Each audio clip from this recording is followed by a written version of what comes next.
Next case is in the matter of Kim Andre Felons.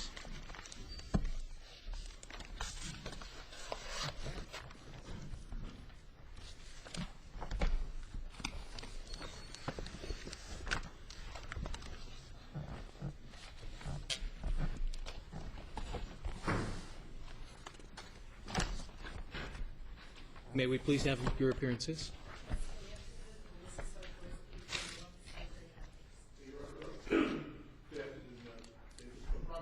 I've been substituted by Mr. Peyrouton. I wanted just to alert the court that last time we were here, there was an order from the court directing me to become the co-signatory on the respondent's checking account as a condition of the adjournment application. I have in fact done that. I have signed his trust checks as a co-signatory since that time. I will continue to do so until further order of the court. Thank you, Mr. Ramsey.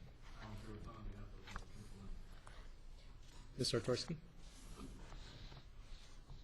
May it please the Court.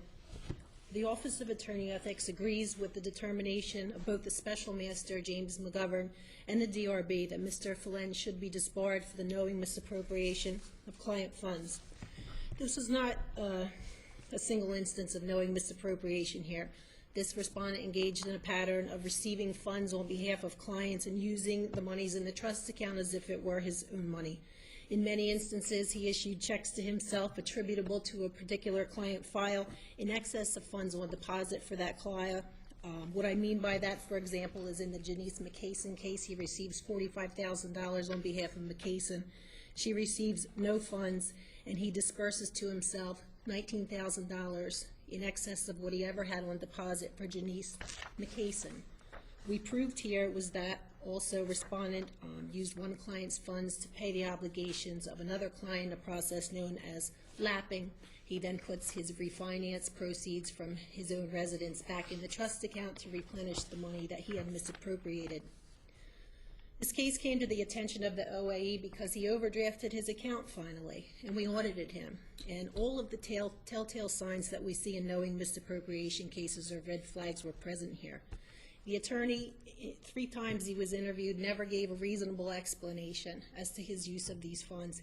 He never tells us that the clients authorized him to use their funds. He was not helping in the investigation at all, but he was an obstructionist, relying on client confidentiality to not turn over client files that we had zeroed in on. When we review bank records, we see a lot of checks and round amounts made out to the attorney. Sometimes he takes 2 checks in one day and goes to different banks and cashes those checks. For the first time at the hearing, not even in his verified answer, the respondent takes the position that he either had the authority of these clients to use their money or he was owed money. Again, he said nothing of this during the investigation of the case. It was a 7-count complaint. There were 11 days of testimony, 9 fact witnesses, including the respondent, and the special master did a very nice job in his report. It's replete with credibility determinations from all of the witnesses, including the respondent. There are many reasons why the special master and the DRB did not find the respondent credible, and they both do a good job in their report. As to the respondent's credibility, the special master writes on page 12 of his report, Mr. Felons' position in this matter is that he was and still is unable to locate the particular records for which the OAE requested. It strains the credibility that the specific records sought by the OAE are the very ones that he said he lost. If he had provided a majority of the trust ledgers and had lost 1 or 2 or misplaced a file here and there, his position would have been given much greater credibility. The coincidental fact that the particular cases that the OAE were making inquiries about were the ones that were lost. It strains his credibility. As to the respondent's credibility overall, he writes, when conducting a hearing such as this, which encompasses many days of testimony and numerous counts in a complaint charging serious violations, the special ethics master is called upon to determine witness credibility in a similar fashion as a judge or a jury must do in a court proceeding. One has to look at the witness's interest in the outcome of the case, the accuracy of the witness's recollection, whether the witness testifies with candor or evasion, the willingness or reluctance of the witness to answer questions, and the inconsistencies. Taking those factors into account and determining whether Mr. Phelan's was a credible witness, it was clear that he was not. He obviously has an interest in the outcome of this case, which caused him to testify in a manner that was evasive, and so on and so forth. He makes similar credibility determinations as to all the witnesses that Mr. Phelan's resurrects, sort of, as the case went on. As I said, he never tells us these witnesses gave him the authority to use the funds. He doesn't list it in his verified answer. During the hearing, the special master counsels him, Mr. Phelan's, if you think you're just going to come in here with a blanket statement saying these clients loaned you money, that's not going to carry the day. You have to do something more. So even though none of these witnesses were ahead of time provided to the OAE, special master allowed him to find one client who was in jail, one client who was in Florida, and just sort of bring witnesses in haphazardly to try to resurrect his case from the ashes. But the special master did not buy their credibility either. It was clear that the respondent had a long-term relationship with a lot of these people, or these people weren't sophisticated enough to know that your lawyer's just not supposed to use your money, even if you get it, ultimately. Some of the witnesses clearly relied on him. There was one witness who testified from jail who needed a lawyer, was going to need a lawyer in the future, and Mr. Phelan's was his man.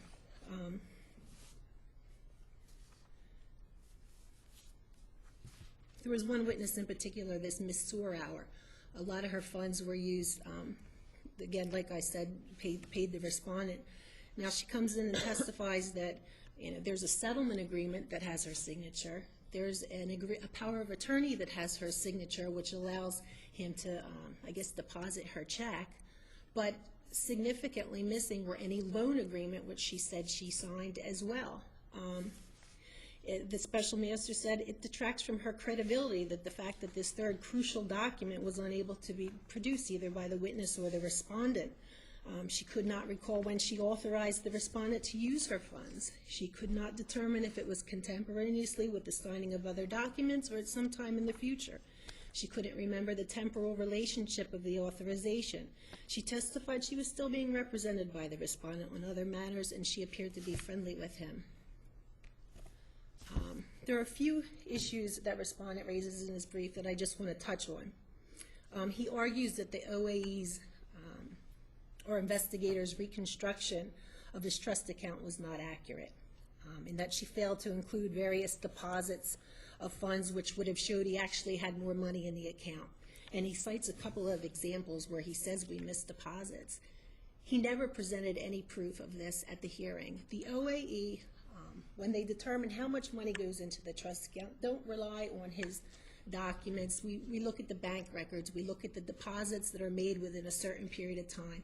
And just because, now at his Supreme Court oral argument and brief, he's saying that we missed deposits, the time for presenting that type of evidence was at the hearing, and it's long past.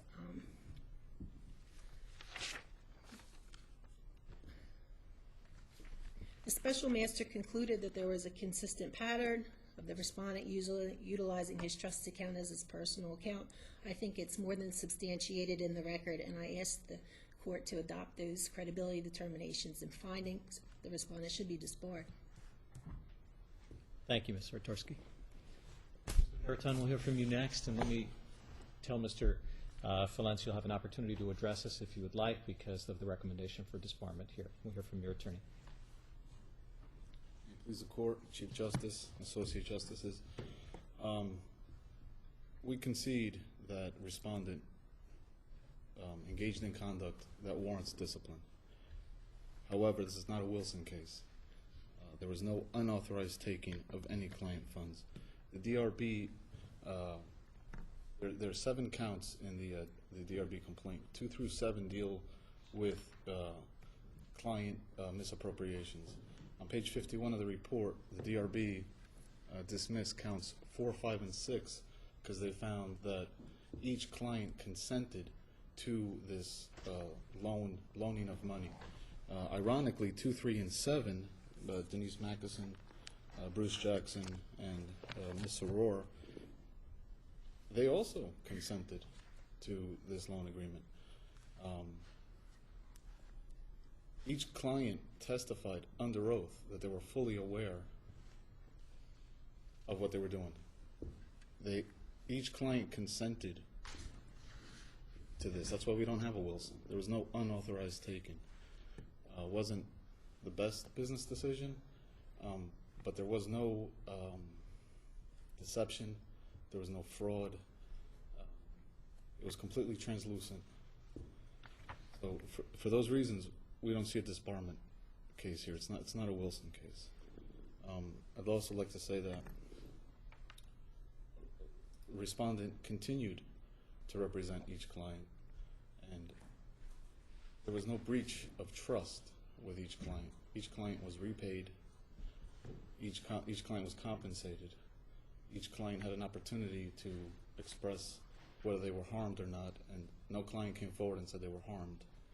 So, for those very reasons, we do concede his conduct warrants discipline, but it doesn't warrant disbarment.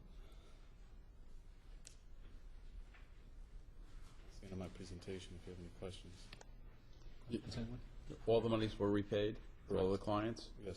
And when? I believe it was within 90 days of each loan. It was before the OAE stepped in or after? Before.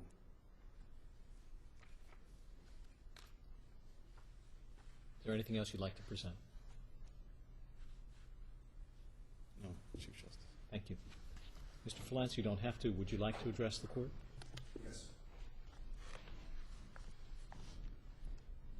Good afternoon, Chief Justice and honorable members of the court here.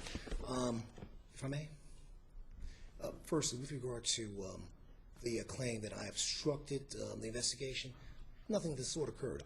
According to the record itself, we had to take a handstruck to take in literally boxes of files to the OAE. They got all the files that I had except the files that we couldn't locate, which were just in the Mackinson and Jackson matter. The other four clients who were identified in the proceedings, and Mayhew, Muhammad Ahmed, Yvonne Saror, David Michael, they got the files. And in addition, when they first came to my office to meet with me, I didn't say I'll get back to you with records. They asked for my financial records. I turned over all my financial records to them. Trust, business, everything I had. The only thing we couldn't locate were the ledger cards, which were in a file by themselves, and we just couldn't locate those. But all the entries in the ledger cards, if you're familiar with the OneRight system, every entry in the ledger cards were in the journal records that were turned over to the OAE. And so I'm not, it's not far-fetched when I put in the brief here, because I didn't realize that when I initially addressed this matter with the special master, I thought I was just dealing with the charge specifications before me. It wasn't until I saw the DRB decision that I said, oh, they're looking at the reconstruction done by the OAE to see whether or not there were other clients' funds were invaded. None of them had been identified. And by the way, all the clients were paid their monies before the OAE got involved. This was just a practice I had at the time where the funds that are involved here are funds where I had a client settlement. Now, either I borrowed funds from the client or the client owed me monies already for funds that I had lent to the client, or owed me fees for other matters that I represented the clients in. So those are the three categories right there of revenues were involved. Either monies I had borrowed from the client, or monies that the client had borrowed from me, or monies that the clients owed me for other matters not involved or related directly to the, let's say, a BI matter, personal injury matter. So all the funds were repaid beforehand, and I had turned over, again, all the records to the OAEs as soon as they came in. They had all my records. The only thing I couldn't turn over were the trust ledger cards, which we still couldn't locate. And we'd discussed how we had lost some files. We had a very small office at the time, and we would move files in and out from the office to a storage facility. And we just couldn't locate those. But all the entries were there. And so it's not far-fetched. It's not incredible. In fact, it's absolutely accurate that the OAEs, and I mentioned this during the testimony before the special master, that the OAE's reconstruction was incorrect. And they didn't need the ledger cards to see that. You can see in the ledger sheets where if you have an entry, for example, with Janice Mackinson, let's say $30,000 and the funds are depleted, I put in the same account, so to speak, Janice Mackinson funds that came in from Muhammad Ahmed, because for my purposes of accounting, those were monies that were made available to me by consent. And each of these clients consented. It's error on Ms. Satorsky's part to say that I resurrected these clients. David Michael, for example, one of the 6 clients involved here, the OE located him, and when I found out about this matter being brought forward, I tried to contact Mr. Michael. It's in the record there. Mr. Michael wouldn't even talk to me at first because he got a letter from the OAE saying this is a confidential matter and don't discuss it with anyone, so he wouldn't even contact me. So these are not clients that I resurrected. In fact, these are clients in some instances that the OAE identified. So it's not fair to say, on Mr. Torsky's part, that I resurrected these clients. These are clients that they located and identified because I gave them the files. And with the files, they had addresses, telephone numbers, and so forth. And again, these weren't just a few files. These were all the files they asked for, except for a couple files, again, Mackinson and Jackson, that we couldn't locate. And that's because Mackinson's files were more than one file. We had represented her in not just the BI matter, but a number of other matters that she testified to, as best she could, based upon her recollection. She was in Florida. I hadn't seen her in a number of years. And we located her, and she testified this was consensual. And I represented a number of matters. All of her files were boxed together in one box, unlike all other clients' files, which are just by number in drawers, and then taken from drawers and put in boxes to place in storage eventually. Her files were all boxed together. So were Jackson's, because he had a number of files. And Jackson himself was found, he was in prison, not in a New Jersey prison, but in a Pennsylvania prison. And Mr. Torsky knew we had difficulty locating him. In fact, we had to finally, my secretary went online and through an inmate or locator service, whatever, she found him in Pennsylvania. And we arranged through the institution to have his testimony taken by telephone. So this is not something that was a setup, as she tries to imply. This is something where clients were either found by the OAE, or my office found a couple of clients, one of them being Mr. Jackson, who was in a prison in Pennsylvania. And we had arranged through the institution for his testimony by telephone. And again, they expected, they being the special master, and maybe Mr. Torsky, expected these clients to readily remember all these details from several years before. And they couldn't recall all the details, but they did recall the essential details, which was that we had certain transactions, and they consented to them in each and every case. And again, that's why I put in the my letter memorandum with respect to the reconstruction. For example, on page 15, I noted that, and I didn't know this until after the DRB decision. I thought I had to address, like any other case, the actual charge specifications. There's 6 clients here, actually 7 counts, but there were 6 clients here who were identified as having, there being a knowing misappropriation of their funds. When in fact, of course, they all testified that it was consensual. There was no unknowing. It was consensual. It was specifically made known to them. It was a specific transaction that was addressed in almost every instance in writing. And that's why on page 15, when I noticed again that the DRB was focusing upon this reconstruction and maybe other unidentified clients, and I think it's worthy to note that there have never been any complaints whatsoever. These clients were paid again before the OAE investigation started. But going back to the other unidentified clients, I put in here, for example, there was an $18,000 entry for an accomplished insurance company check that reflects on the cash receipt and fees charge page of a previous trust balance of $19,000. That was correspondingly increased to $37,000 by the $18,000 deposit. The point I'm making is that the OAE's reconstruction gives the impression that it overspent Mackeson's monies, when in fact Mackeson's monies were run through the same ledger card, and the entries are reflected in the trust journal records that the OAE has right now. They have in their possession. So this is not made up. They can look right at the records and see that these things are true, that that these accounts were not overspent, but these monies were, in fact, since they were authorized for my use, for my own accounting purposes, I used the same trust ledger card to reflect, let's say, Mackeson's deposit and disbursements, as well as Muhammad Ahmed. And you can see the corresponding increase on the trust on the trust journal ledger sheets, again, that the OAE has. This is not a case like the I'm trying to remember the case because I had written to OAE several times about my concern after I turned over many files. Again, I had to use a hand truck to carry these files in. I wrote to them because I said, I don't feel comfortable turning over the entire file to you. I said, I've got, for example, the BI file, I've got a correspondence section, I've got a legal section, if it's in litigation or goes to litigation, I've got a special section with all the medical reports and so forth, police reports and whatever else in that section.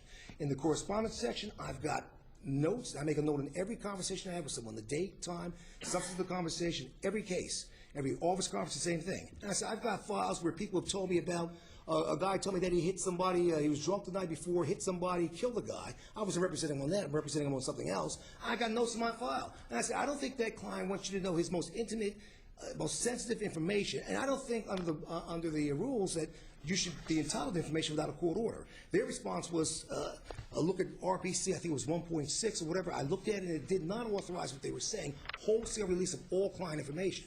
And it was, the special master said, well, I should have gone and done something about it. I said, well, I don't know. I don't deal with these ethic matters on a regular basis, but I'm sure the OAE knew that if it wanted something that was not, that may have been privileged that they were not entitled to, then they could have gone and got a court order. It could have been decided by the appropriate tribunal in terms of what, and I'm not even sure if it's a judge or whoever the tribunal is, in terms of whether or not that information should be released.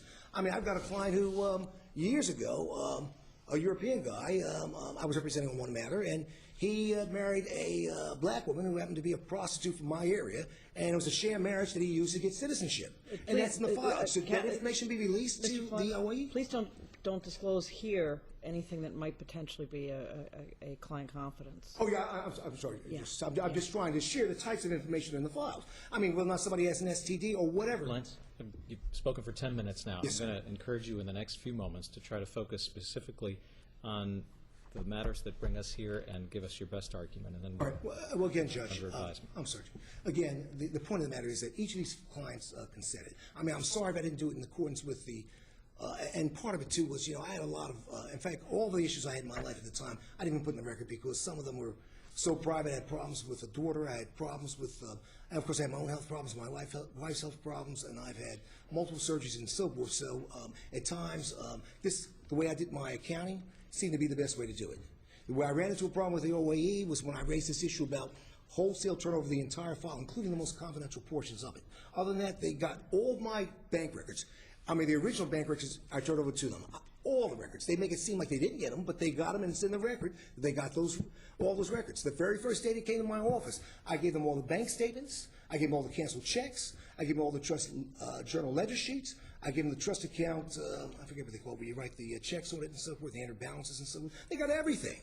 So the only thing I couldn't provide to them were things that we just couldn't locate, we still can't locate, such as the trust ledger cards, which again, all the entries there are reflected in the trust journal sheets because they're a one-right system. They had everything. And their reconstruction is just an error. Yes, sir. Sorry. You're arguing that each of the clients named in the complaint and the DRB decision gave you permission to borrow the funds, Yes, correct? Did each of the clients give statements to that effect? Sworn testimony, Judge. Each one of them? Yes, sir. Before the special master? Before the special master. Who had a problem with it because I raised it. It's in the record. Is that reflected in the DRB decision? I'm not quite sure, Judge. Go ahead. But it's in the record, Judge. It's in the transcripts. They testified, Your counsel's either gonna again by help us. phone or in person. Your counsel's going to help us on this point. Yes, Go ahead. Justice, to answer your question, counts 4, 5, and 6, on page 51 of their report, the DRB says, we're dismissing these because we find that they consented. 2, 3, and 7, they cite statements that each client made under oath, acknowledging that they did consent, that they acquiesced to all these loans. I have the pages for your honor. Why don't you give us the pages? This is from the DRB decision, correct? Correct. Page 3, top of the paragraph, it starts, most of the clients named in the complaint testified that they had consented to respondents' use of their funds, either as a loan or as payment of other legal services that he had provided. I believe they're saying most because count 6 refers to a woman, Ann Gonzalez, who later got married and has a different name, Mayu. There was an issue there with, it wasn't an unauthorized taking of client funds, it was an issue regarding payment for services rendered. So the special master and the DRB both found that that count wasn't proven by clear and convincing evidence. If I could go on, Justice. Page 11 of the DRB, which is Mackeson, count 2, second paragraph. Mackeson asserted that because she owed respondent fees for these other matters, she had signed documents transferring her settlement funds to him. Count 3, Bruce Jackson. But wasn't the problem, stay with the Mackeson matter for just a moment, that, as the DRB said, even if they found that testimony credible, which they considered vague, that your client had dispersed to himself more money than could be attributed to Mackeson and thereby invaded other clients' funds, $18,000 in particular. That's correct, Chief Justice. Okay. And I'm only arguing here that it's not Wilson, that it wasn't an unauthorized taking. It's negligence. It's terrible bookkeeping. It's sloppy bookkeeping, but it's not a disbarment. May I address that too? Briefly. Why don't we let your attorney finish running through, Oh, I'm sorry. and then you'll complete your remarks. Page 16 of the DRB report on the bottom, referring to Bruce Jackson. He testified via telephone from a correction center in Pennsylvania.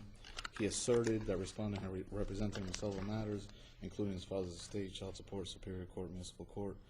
He testified he received 2 distributions. Then, next page, top of 17, middle of the paragraph. According to Jackson, respondent had verbally advised him of his right to independent counsel when he agreed to lend money to respondent. And then the last, if I may count, hold on. Yeah, count 7, which is Soror. Page 28 on the bottom, the DRB writes, at the ethics hearing, Soror testified that she had given respondent written authorization to borrow her settlement proceeds. And then on page 29, when they point out to her during the hearing that she should have received more money, first paragraph, although the settlement statement provided that Soror was to receive $46,789.07 from the settlement, and she only received $45,000, a difference of $1,789. Soror testified that she had received all of the funds to which she had been entitled. So these are all clients that are under oath, and they're testifying that they consented. And again, I'm just taking it out of Wilson. It's not, it deserves discipline, don't get me wrong, but it doesn't deserve, we're arguing today that the discipline should not be disbarment because there was consent. Thank you. Mr. Valence, did you want to continue your statement? Yes, it's just Just to directly give, address just to give you some notice, we're going to stop this hearing in about 10 minutes. Yes, sir. So I'd ask you to confine your remarks. I hope they're less than that, but you're welcome to use that time. Thank you, Judge. Judge, if you have an opportunity, Chief Justice and the other members of the court, to look at my memorandum that was submitted to this court, you'll see on pages 14 and 15, I specifically addressed, which were not, which is what the DRB brought up in its findings, but which was not part of the charge specification that I was originally called to respond to before the special master, and that was whether or not other clients' funds had been invaded because of there was the appearance that, for example, Ms. Maxson's funds had been overspent. But as I just stated a moment ago, all of my records were turned over to the OAE. All the journal sheets, every entry that was on the ledger card that could not be, we could not locate, all those entries were on those journal sheets, and they have them. They have them now.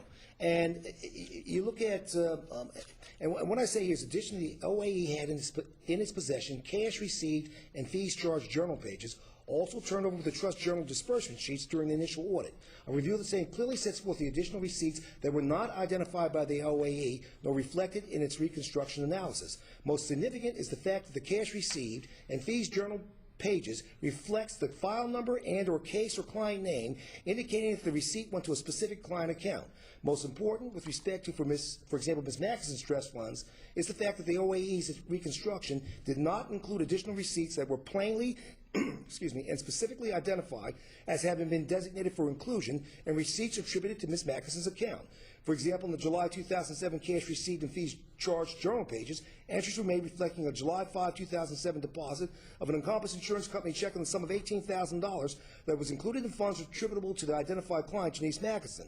Said funds were monies that were authorized for use and or otherwise belonged to the respondent and were coupled with the Maxson funds for purposes of ultimately paying clients who had authorized the use of their funds and or for other legitimate purposes of the respondent. Indeed, the $18,000 entry for the Encompass insurance check reflects on the cash receipt and fees charged page a previous trust balance of $19,036.07 that was correspondingly increased to $37,036.07 by the $18,000 deposit. However, as indicated, the $18,000 amount was not included in the OAE reconstruction and thereby gave the impression that the respondent had overspent the account, meaning Mackeson.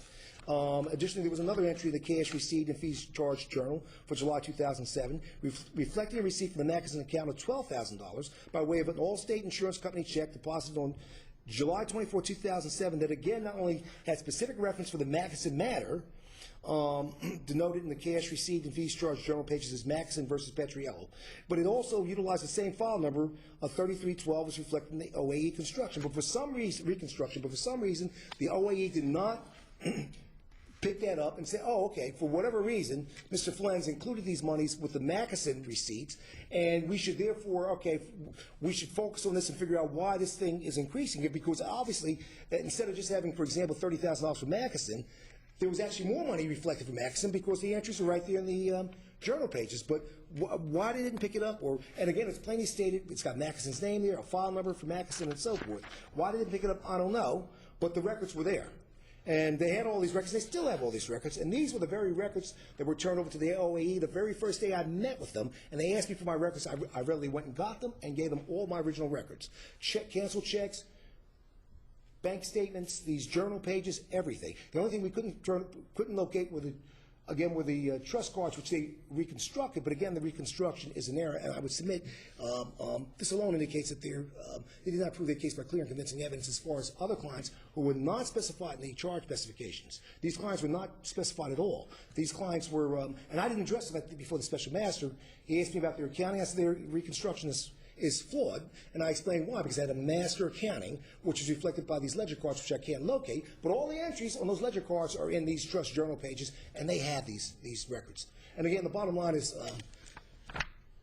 dear court, is that all these clients consented. It was their sworn testimony before the special master.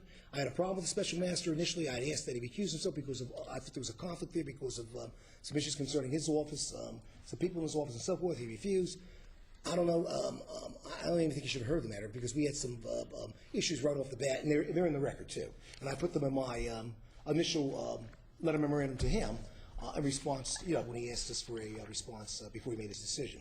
But again, there was consent for all these transactions, and there were no other clients' funds that were invaded. No one's ever complained because there's nothing to complain of. Everyone whose money's I ever had received their funds, and their funds were not invaded.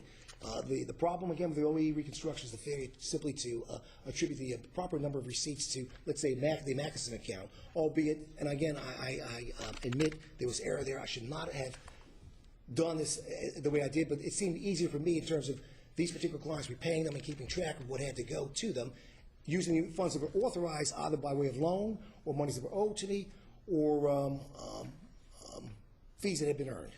So I submit that there's no knowing whistle violation. I did nothing to impact upon any client's monies without their knowledge or consent. I thank you. Thank you, counsel.